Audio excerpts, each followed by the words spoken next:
They told me solitude would bring peace. They lied. Out here on Lorican 4, under a quilt of twin moons and filtered starlight, I built my homestead from scrap and silence. No corporate signals, no interstellar noise.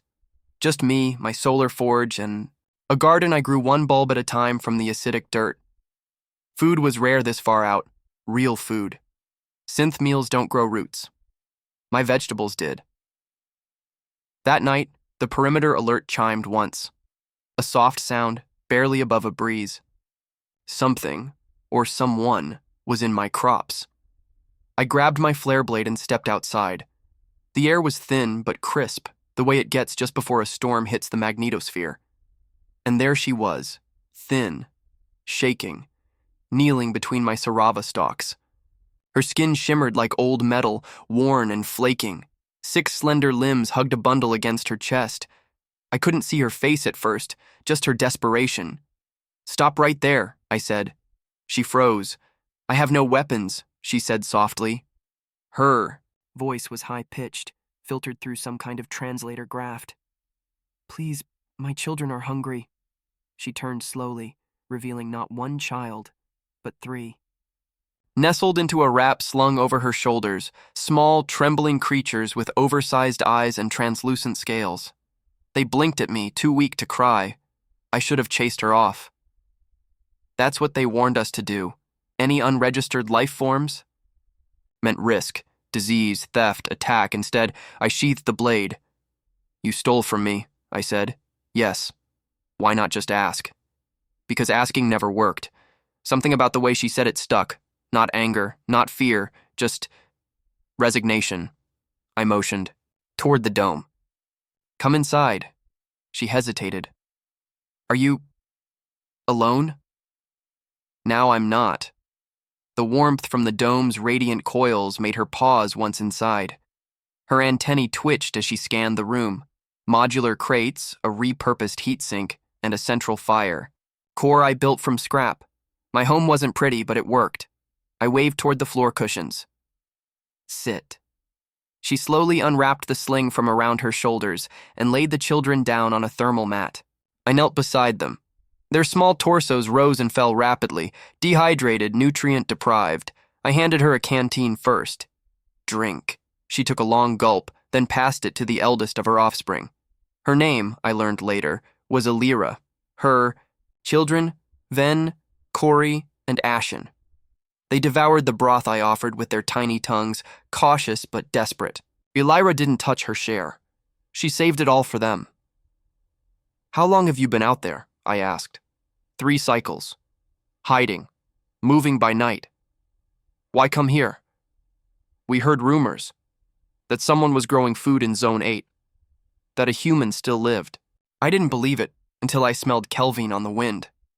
I remembered how they used to teach about humans in outreach colonies. Unforgiving, xenophobic. But Elira looked at me like I was the last star left in her sky. That kind of trust shouldn't come easy. "You're not from the Triad worlds," I said. She shook her head. "No, we came from Drethal, before the storms." Drethal. That name echoed like a ghost. I'd read about it once in a conflict report. Torrential radiation, failed terraform, mass refugee exodus. Most didn't make it. Those who did weren't welcome. "They wouldn't let you dock?" Her face tightened. "They chased us with guns, called us strainers, said we carried plague." She looked down. "We carry no sickness, only hunger." I let them stay that night. Told myself it was just until the storm passed. But even after the sky cleared and the solar winds died down, Elira and her children remained. They slept in the tool alcove, ate from my garden, repaired my broken water line with some kind of resin secretion her body produced. Days turned into weeks. I learned she once worked as a biostructural engineer, built collapsible habitats from carbon webbing and sea silk. She was brilliant, quick with her hands, quicker with patterns. The children began to laugh. First time I'd heard laughter since my brother's voice faded over the comms 5 years ago. I told myself I wasn't getting attached. But then one morning, I walked into the garden and found the Sarava vines perfectly aligned, rows triple yielded. Elira knelt there, hands glowing faintly as she whispered to the soil. "What are you doing?" I asked. She looked up. "Speaking to the roots. Your soil is mineral-starved. I infused it with growth chants from my people. It should last now." I realized then she could have taken everything. But she gave back instead. That night, while the moons rose behind the fractured peaks, I sat with her on the dome's roof. We watched meteors burn above the black line of the horizon. "Why did you trust me?" I asked. She didn't answer at first. Then, "Because you didn't ask what I was worth. You asked why I was hungry." I think I loved her from that moment. But peace, as I should have known, never lasts long on the fringe worlds. The corporate drones came on day 47.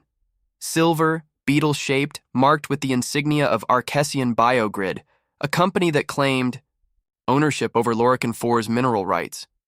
I hadn't seen them since I purchased the homestead years ago under a false identity. They scanned the property, found life signatures that didn't match my registry. "Unauthorized, non-human occupants detected," one said. I stepped between the drones and the garden. "They're under my protection. Your claim is invalid. This region is quarantined under Interworld Regulation 38B. All alien entities must be surrendered or eliminated." Elira stepped out from the dome. "Don't," I hissed, but it was too late. The drones moved instantly. Targeting lasers locked on. I drew my pulse rifle and fired. One exploded into shards, the other screeched upward to call for reinforcements. We had minutes, maybe less. I turned to Elira. "You have to run." "Not without you." "I'll stall them. Take the kids, go east. There's an old mining tunnel. You'll die. Only if they catch me." She grabbed my hand, and for the first time I saw fire behind her eyes, not fear, fury. "Then we fight together," she said, and just like that, everything I thought I knew about aliens, survival, even love, shifted. The ground beneath my boots trembled as I sprinted, the shrill whine of drones echoing across the barren landscape of Lorican 4. The temperature had dropped, and the shadows of the craggy cliffs seemed to stretch like fingers, grasping at me. I couldn't afford to think about what would happen if they caught me. I just had to keep running, keep moving. Behind me, the roar of engines intensified, their whirling noise drowning out everything else. I didn't have much time. I rounded a corner, ducking into a narrow tunnel that I'd used once or twice during my time on the homestead. It was old, forgotten by most, with jagged rock and dirt walls, a reminder of the miners who had once worked here long ago. The air was thick with the smell of rust and age. I could feel the weight of the tunnel pressing in on me, but I didn't. Stop. I couldn't. The drones had been quick, relentless. I had taken down 2, but there would be more. And Elira and her children. They were vulnerable. I had hoped to give them time to escape. To get away while I held off the drones, but I hadn't counted on the reinforcements. I had no plan for this. I reached the tunnel's junction, my breath ragged in the cold, but something stopped me. A faint sound. Footsteps behind me. I spun, around, pulse rifle in hand, prepared for anything, but it wasn't the drones. It was her, Elira. She stood in the dim light of my torch, her face flushed with urgency, eyes wide but determined. She wasn't alone. The 3 children, Ven, Corey, and Ashen, were nestled in the folds of her arms, huddled against her like fragile, trembling creatures. "I couldn't leave you," she said, her voice low but firm. "You didn't come for me. You came for them." The words hit me like a shockwave. I had tried to protect them, to give them a chance. I hadn't thought about how much I had started to care for her, for them, until now. Elira was no longer a stranger in my home. She had become a part of it in ways I hadn't even begun to understand. But now, the danger was real. The sound of the drones was growing louder. There was no time to waste. "We need to go," I said, urgency rising in my chest. "They'll be here any minute." Elira didn't flinch. Instead, she shifted her weight, keeping the children close. "I'm not leaving without you," she said, her voice steady despite the chaos closing in around us. Her words hit me harder than I expected. I had expected fear, hesitation, or even anger, but not this kind of unwavering determination. I wanted to tell her it was too dangerous. I wanted to tell her to take the children and run, to escape while she still had a chance. But I knew it wouldn't work. "We fight," I said, gripping my rifle tighter. "Together." Elira nodded. There was no turning back now. We had to stand and face whatever was coming. From the shadows at the far end of the tunnel, a figure emerged. Another hunter. This time there was no mistaking who they were. Their sleek black armor reflected the dim light of the tunnel, and their glowing green eyes locked onto Elira with a cold, predatory gaze. "You didn't think we'd let you go, did you?" The voice was clipped, mechanical, as if every word was calculated. Elira didn't flinch, but I could see the tension in her body. She knew this hunter, the way he moved, controlled, calculating. It was clear that they shared a history, a dangerous one. "Leave us alone," she said, her voice quiet but fierce. "You've already betrayed me once. Don't do it again." The hunter tilted his head slightly. "You're delusional if you think you can escape. The children are ours. They were always meant to be ours." I clenched my jaw, anger bubbling up inside me. I had no idea what they were talking about, but it didn't matter. They weren't going to take Elira and her children, not if I had anything to say about it. "Get ready," I whispered to Elira, my eyes narrowing. "They're not leaving with them." I raised my rifle, and the moment the hunter made a move toward us, I fired. The blast hit his shield, sending sparks flying, but he didn't falter. Instead, he raised his own weapon, and I barely managed to dodge the pulse shot that came flying toward me.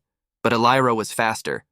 She leaped forward, using her limbs with inhuman grace, and struck the hunter across the chest, knocking him back with a force that left me stunned. "This isn't over," the hunter growled, retreating into the shadows. Elira didn't give him a chance to regroup. She darted forward again, her speed almost blinding, but I knew we didn't have time. More hunters were coming, and we couldn't keep fighting forever. "We need to move," I said, grabbing her arm and pulling her toward the tunnel's exit. "They'll come back with reinforcements." Elira nodded, but her eyes were distant, lost in thought. It wasn't fear that gripped her, it was something deeper, something she had been hiding from me since the moment we met. The children were still silent, wrapped tightly in their protective shawls, but I could feel their eyes on me. They knew danger when they saw it, and they knew their mother was doing everything in her power to protect them. But there was something else in the air now, something I couldn't ignore. The feeling that we weren't just running from the hunters. We were running from something bigger, something neither of us could fight alone. The tunnel twisted like a snake, its jagged walls seeming to close in around us as we ran. My breath came in ragged gasps, the cold air biting at my skin as I glanced over my shoulder, expecting to see the shadows of hunters on our tail. But there was nothing. Not yet. Elira, her antennae flicking nervously, kept the children close, her strides purposeful and steady, despite the chaos that had erupted behind us. She was faster than I had expected, but her focus was unwavering, her eyes locked ahead. I couldn't help but feel a strange sense of admiration for her, even in the midst of all this danger. But I also knew that we were running out of time. The hunters had made it clear they weren't going to stop until they had what they wanted. "They'll catch up to us," I said, my voice tight with frustration. "We need a plan. We can't just keep running forever." Elira didn't respond, right away. Instead, she stopped, her gaze shifting to the narrow passage that led deeper into the mountain. The faint hum of something in the distance reached my ears, a sound I couldn't place. "We're not running anymore," she finally said, her voice low and determined. "We're going to fight." I stared at her, unsure if she was being serious. Her words sent a shiver down my spine, but I couldn't deny the fire in her eyes. She was prepared to face whatever came next. She wasn't just trying to protect her children now, she was protecting herself, and me. "You're not going to fight them alone," I said quickly, stepping closer. "I'll stay with you." Elira shook her head, her eyes darkening. "You don't understand." There's more to this than you know. The hunters, they're only the beginning. We're not just running from them. What do you mean? I asked, the unease in my chest deepening. But before she could answer, the air shifted. The distant hum grew louder, vibrating beneath the earth. Something was coming, something bigger than anything we had faced so far. I looked back toward the tunnel's entrance, my hand instinctively reaching for my pulse rifle. The shadows at the end of the tunnel seemed to grow, dark figures moving toward us. It wasn't just one hunter now. It was an army. Elira pulled me back, her face grim. We don't have time for explanations, we need to move. But it was already too late. The first hunter stepped into view, his glowing green eyes scanning the space like a predator hunting its prey. And then more followed, emerging from the darkness like a storm. Elira's eyes flashed. "Get to the end of the tunnel," she commanded, her tone leaving no room for argument. "I'll hold them off." I shook my head. "I'm not leaving. You." But she was already moving. Her body moved like liquid, swift and graceful, and before I could protest, she had disappeared into the shadows, her figure vanishing in an instant. I cursed under my breath, torn between running and staying to fight. But in the end, I knew there was no choice.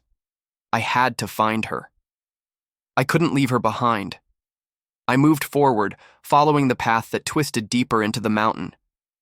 The children, Ven, Corey, and Ashen, were ahead of me, their small faces pale with fear. I reached out to them, pulling them closer, trying to shield them from the looming threat. They hadn't said a word since we'd started running, their eyes wide with the terror that only children could feel when the world was falling apart around them. I had never been a fighter, not like Elira, but I couldn't just let her sacrifice herself.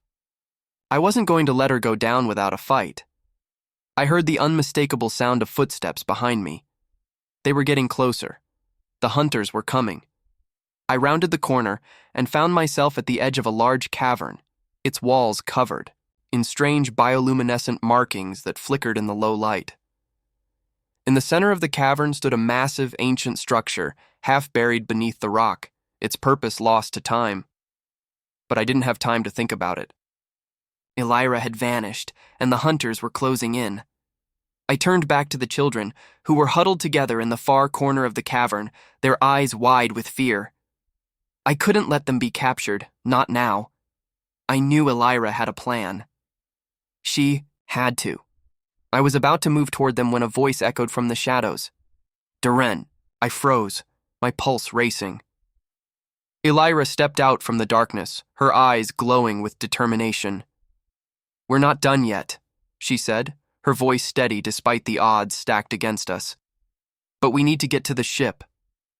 I nodded, feeling a surge of relief wash over me. "I'm with you. Let's get out of here." We started moving again, but this time we weren't alone. The hunters had found us. Elira and I exchanged a glance, and without another word, we both turned to face the approaching figures. The air around us seemed to crackle with tension, and I knew this was going to be our final stand. The first hunter lunged at me, and I barely had time to react. I fired, but his shield absorbed the blast, and he was already on me, his weapon raised. I ducked, narrowly avoiding the strike, and before I could regain my footing, Elira was there. She moved like a blur, striking the hunter with a force that sent him crashing into the wall. The other hunters didn't hesitate. They advanced, weapons raised, but we were ready. We fought side by side, our movements synchronized as if we had been doing this our whole lives, but even as we fought, I knew it wouldn't be enough. We were outmatched, outnumbered. "Elira!" I shouted, my voice filled with desperation. "We need to go. We can't win this."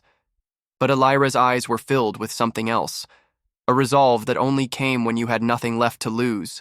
"We don't need to win," she said, her voice calm. "We just need to survive." The cavern shook as the hunters closed in, their weapons aimed with terrifying precision. Elira and I stood side by side, each of us feeling the weight of the moment, knowing there was no turning back. The children huddled behind us, their wide, eyes full of fear but trust. Trust in the woman who had become their protector, and in a way, my own. I caught a glimpse of Elira's face, her expression a mix of determination and sorrow. She had been running from this day for so long, this moment when everything would come to a head, when she would finally have to face the reality of her past. But she wasn't going down without a fight. She couldn't. For the children, for me, and for herself. "We have to get them out of here," I said, my voice firm, but a part of me knew that escape was no longer an option. The hunters were too close. The cave entrance was sealed by the shifting rock that had closed in behind us, and the ship was far beyond our reach. We had no time to run. Elira turned to me, her bioluminescent eyes flashing in the dim light of the cavern. "I promised them that we would survive," she said, her voice full of quiet resolve. "And I'm not breaking that promise, not today." I nodded. This wasn't just about survival anymore.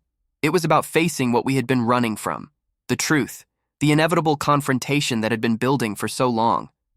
But what was more dangerous than the hunters was the fear I saw in her eyes. Fear of the past, fear of the unknown, fear of the sacrifice she would have to make to ensure her children had a future.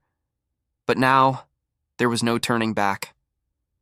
I raised my weapon, as the first hunter took a step forward, his armor gleaming with menace. He had a snarl on his face, his expression twisted in the way of someone who had long given up any semblance of empathy.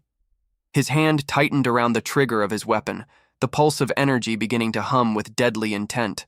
But just as he fired, something unexpected happened.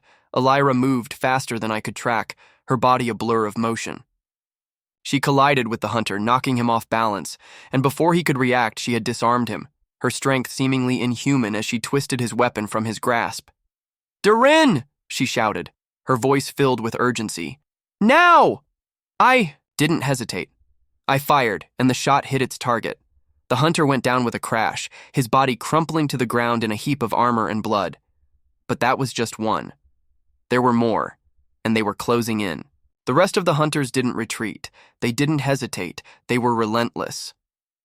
"Elira," I shouted, my voice growing frantic.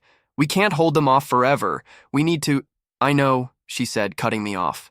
Her eyes met mine for a moment, a brief flicker of emotion crossing her face. "But we will fight until the end. For them. For you. And for us." I didn't know how much longer we could last, but there was no other choice now. We fought with everything we had, moving together, dodging and firing, our movements synchronized like a dance, fluid, desperate, and determined. But the hunters were getting smarter. They adapted quickly, using their advanced technology to counter our moves. They flanked us, forcing us into a corner of the cavern. I could feel the weight of the situation pressing in on me, suffocating me with its inevitability. "This is it," I whispered under my breath, my pulse pounding in my ears. "This is how it ends." But Elira wasn't ready to give up. She pushed forward, her eyes blazing with determination, the fierce love for her children driving her every action. She reached into her belt, pulling out a small device, a detonator of some kind, its lights blinking urgently. "Darren," she said, her voice soft but resolute. "I'm not leaving without them." I took a step back. "What is that?" "It's the only way," she replied. "I've been trying to delay this. I didn't want you to know, but this is our escape. We're going to end this here." Before I could stop her, she pressed the button. A deafening roar filled the cavern, followed by a massive explosion that shook the ground beneath us. The shockwave sent me tumbling to the floor, my vision blurring as the walls of the cave collapsed around us. The hunters, their battle armor shattered by the blast, were sent flying in all directions. Elira was still standing, her face a mask of determination, despite the chaos swirling around us. The detonator had done its job. The way out had been cleared, but now it was time to move. "Move!" Elira shouted, pulling me to my feet. We had seconds, maybe less, to escape. I grabbed the children, each of them clinging to me in fear as we sprinted through the collapsing tunnel. The sounds of the explosion and the crumbling rock behind us were deafening, but I knew that we had to keep going. We had no choice. The future of the children, and Alira's, and perhaps even mine, depended on it. I heard the whine of another pulse weapon behind me and turned just in time to see one of the hunters emerge from the debris. But Alira was there, her hand raised, her body glowing with energy as she summoned the last of her power. With a single fluid motion, she sent a wave of energy at the hunter, disintegrating him before he could take another step. We reached the surface, the sky above us dim and clouded, but there was a faint light in the distance, a beacon, our ship. It was our final chance, and we had to make it. We ran. I could feel my legs burning, the weight of everything, the fear, the responsibility, the loss, pushing down on me, but we couldn't stop. Not now. Alira reached the ship first, her hands shaking as she activated the ramp. The children were inside, safe for now, but I could see the terror in their eyes. I didn't have to ask.